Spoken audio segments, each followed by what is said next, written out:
Ce dimanche, à la messe, on entend Ézéchiel et Jésus annoncer la destruction du temple de Jérusalem.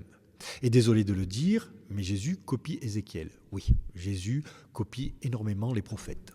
Ézéchiel, c'est le premier prophète à annoncer la destruction du temple de Salomon, vers 590 avant notre ère, et en effet, en 587, Nabuchodonosor détruira le temple. Le culte du Dieu unique, de ce Yahvé, aurait dû disparaître avec ce temple. En effet, un Dieu incapable de défendre son sanctuaire, c'est un Dieu faible, non? Mais non, Ézéchiel ou ses disciples ont cette idée géniale, Dieu n'a pas besoin des murs. Le vrai temple, c'est la loi du Seigneur qu'on peut porter partout, même en exil. Tout, dans la lecture d'Ézéchiel, l'image du torrent jaillissant de dessous la maison avec un grand thème, c'est-à-dire le temple.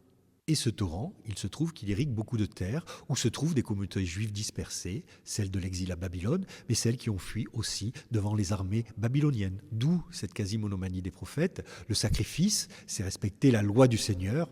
Le bâtiment, le temple, est donc secondaire. Et Jésus fait la même chose. En chassant les marchands du temple, il annonce la fin des sacrifices d'animaux. Le culte, maintenant, c'est lui, sa parole, sa vie, sa geste d'amour. Et ça tombe bien, parce que sa mort paraît aussi un échec. Sauf que ses disciples vont le dire ressuscité. Rien de nouveau sous le soleil, Dieu n'habite pas un bâtiment, il habite ceux qui mettent sa parole en pratique. Et toi, tu crois qu'on peut être temple de Dieu sans aller au temple ?